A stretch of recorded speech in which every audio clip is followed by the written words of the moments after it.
तो हम फाइंड करेंगे वेलोसिटी ऑफ ट्रांसवर्स वेव।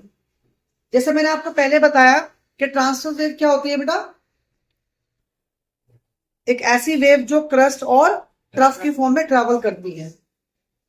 और उसका एग्जांपल मैंने क्या दिया था कि अगर आप एक स्ट्रिंग को किसी एक पॉइंट पर फिक्स कर दे और दूसरे पॉइंट से उस स्ट्रिंग के अंदर जर्क दे तो उस स्ट्रिंग के अंदर इस तरह की वेव प्रोड्यूस होगी।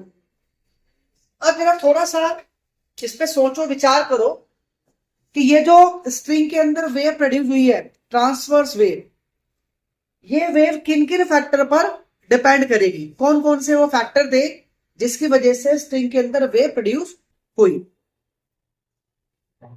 हमने जो फोर्स लगाया, जब हमने जर्क दिया, इट मींस हमने उसे एक तरह की फोर्स दी है और फोर्स लगने पर उस स्ट्रिंग के अंदर टेंशन आया जिससे wave I.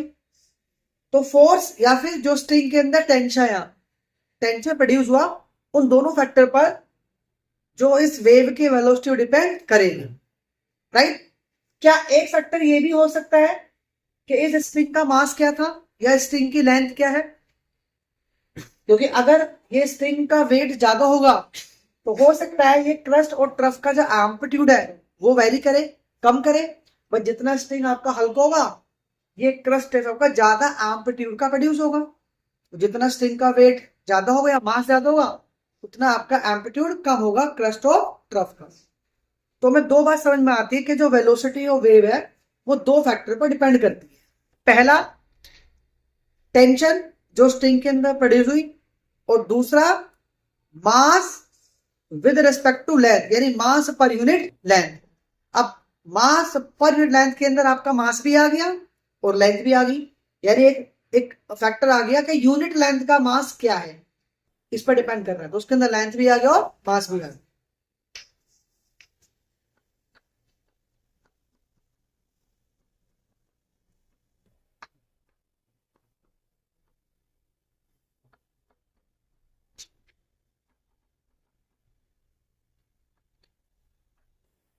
So T proportional, V proportional to T, tension, and V proportional to M, mass per unit length।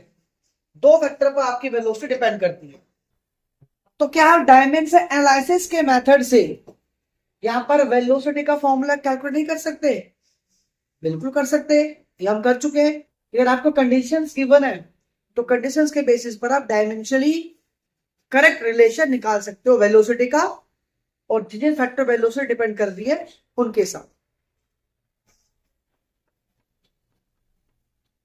So V proportional T into M, or we can write V is equal to K T upon A और M upon में B, right?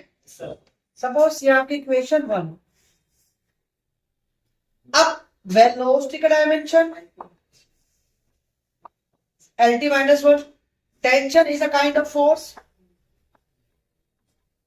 MLT minus 2, M क्या है? मास per unit area, mass per unit area, mass divide by length, M upon में L। So M is the power A plus B, L is the power A minus B, and T is the power minus 2A। अब दोनों तरफ M L T की power compare करेंगे, तो यहां पर L की पावर क्या है?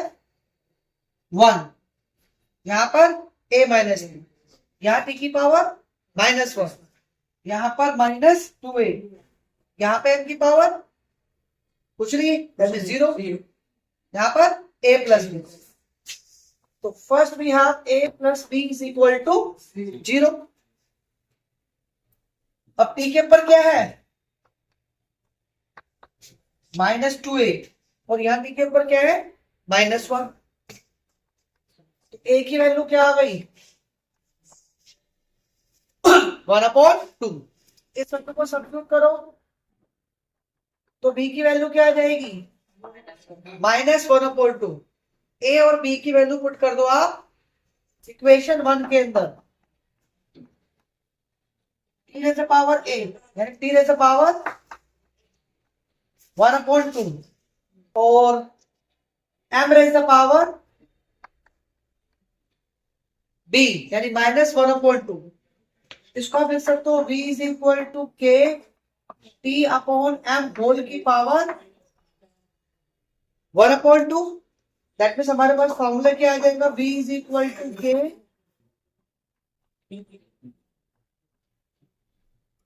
v is equal to k root of t upon f. So this is velocity of transverse wave जो दो फैक्टर पर डिपेंड। क्लियर?